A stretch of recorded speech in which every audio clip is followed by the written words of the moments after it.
Why should you be the next mayor of Colorado Springs? My name is Wayne Williams. I am running because I have the experience and ability to continue the progress our city has made. My emphasis is on basic core functions of government, so public safety, infrastructure, transportation, and keeping our economy thriving. I have a track record of actually delivering on the promises made in past offices that I've held, and I want to continue that progress for the city of Colorado Springs going forward. Yeah. I could ask you about this. Last year, a group was working to recall you, and part of their argument was that you favor developers. What is your response to that? So first, that group was overwhelmingly defeated. They failed to get even remotely close to the number of signatures. Second, I favor property rights. I believe in property. It's part of what our Constitution was based on in this country. And I believe that you have the right to use your property within some limits that government has. So that is my initial response to it. The other claim they made, and this is the important one, is they attacked me for being bipartisan. They attacked me for doing a public service announcement with the Democratic Secretary of State, Jenna Griswold. I was the Republican Secretary of State. The fact that this group is so extreme that they believe it's bad for Republicans and Democrats to talk to each other illustrates just how out of touch they were. Yeah, and you've certainly been seen as someone who's kind of bucked the trend in terms of the Republican Party, specifically when it comes to topic of election security and the legitimacy of our elections. Why do you think that sets you apart? So I think one of the things that sets me apart is I believe strongly in this great democratic republic we call the United States of America, and that means I believe in the democratic process. As Secretary of State, I established for the first time standards requiring voter verifiable paper ballots and established a forensic risk limiting audit. So I believe you have to ensure the integrity of the elections. But I also believe that those elections are important to support. And it means that sometimes the candidates we want, whether we're a Democrat or Republican or something else, we're not always going to have the person we want prevail in the election. But that doesn't mean we undermine the fundamental core of our democracy. I believe that most Coloradans and most residents of Colorado Springs support our democratic process. I believe they support our opportunity to vote and give our views as to who should hold office. And I'm glad to have support from people on both sides of the aisle on this issue and as well as my candidacy. Yeah. Let's talk about some of the big topics, of course, facing Colorado Springs right now. What do your solutions to affordable housing look like? So I began actually working in the affordable housing area when Bob Isaac asked me 28 years ago to serve on the Colorado Springs Housing Authority Board. So we did a number of innovative things. We established a partnership with Peterson Air Force Base to create housing for enlisted personnel, and it's Creekside just off Woodman Road. That we worked together with the military to provide housing so our enlisted personnel could have the choice to leave the base and live off site. Since then, and I've done a number of other parts that have helped advance that cause. Let me talk about the last couple I've done. As chair of Colorado Springs Utilities, we first had imposed a water resource fee to enable us to purchase new water rights as the Colorado diminishes. But the second part of that is we created a fund to permit affordable and attainable housing to have a waiver of that fee that is there. And so that fund is able to do that, thereby keeping the cost of housing lower. One of the other things we did is we established a credit program on Colorado Springs City Council for affordable and attainable housing on a sliding scale to waive sales tax.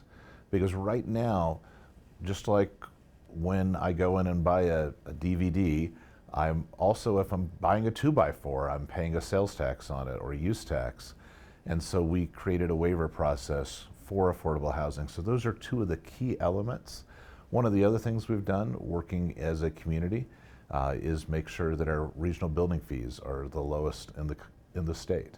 And so we've tried to make sure the cost of government is minimized and then work with nonprofits. We've added over 1,000 units of affordable and attainable housing each of the years I've been on City Council. I want to continue that as Colorado Springs' next mayor. Yeah. What is something new that you think needs to be done in terms of the affordable housing conversation? So those are two of the things we just did that have been done within the last year, so they are new. Going forward, one of the things I've been working with some of the state legislators on is with respect to continuing the exemption that we've done for sales tax to the state sales tax as well. Because I think that's a very easily achievable method of incentivizing people in the private sector and the nonprofit sector to build affordable housing.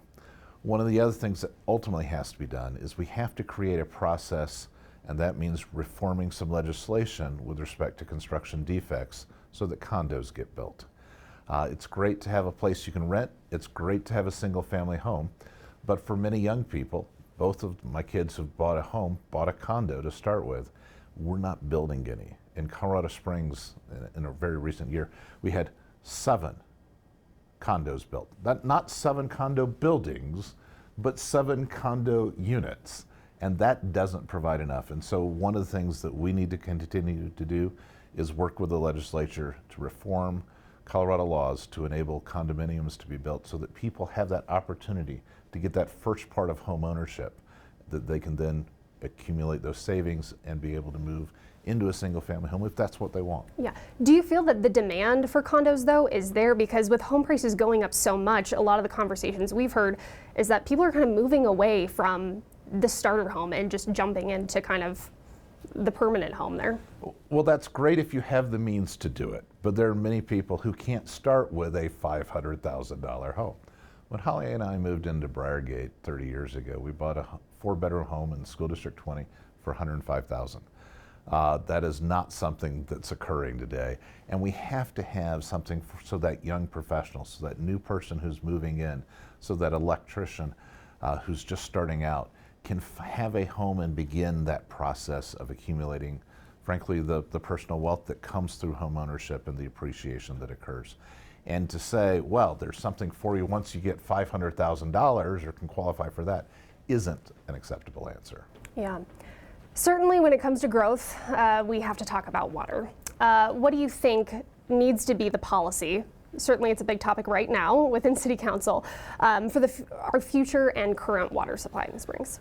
So I've been one of the leaders at Colorado Springs Utilities in ensuring that we have adequate water for our community. So let me talk about a couple things we've done. First, we've worked with Bent County to sign an IGA, an intergovernmental agreement, that allows us to acquire 15,000 acre feet out of Bent County.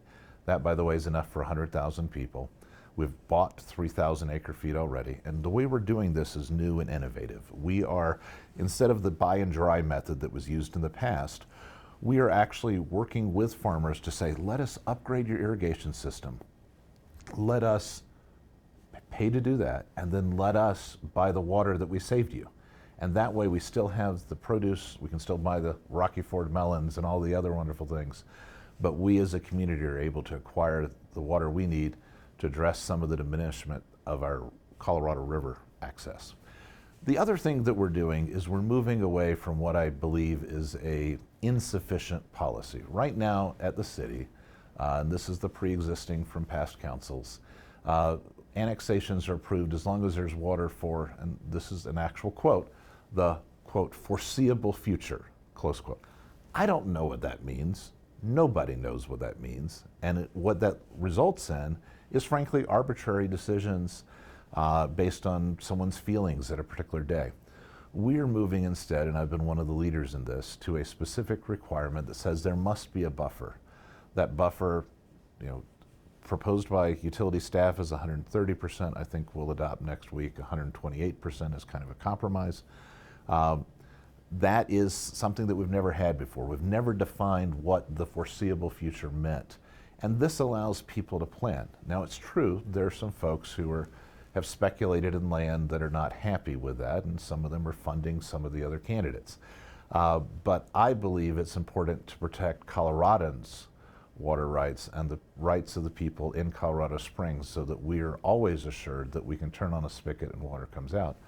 And there's 2 elements of that buffer. One of them is we know what's happening on the Colorado, and what we don't know is what the ultimate impact will be. And 70% of our water comes out of the Colorado. So we have to prepare for that diminishment. We also have to prepare for additional growth that may occur. Now we're doing other things as well. We're conserving. We're using the same amount of water now that we used 20 years ago, despite the fact there's 100 100,000 plus people in the city, maybe close to 200,000 additional over when I moved here. And so we're doing conservation. We're looking at other methods of doing that. We're working with, as I talked about, water from the Arkansas.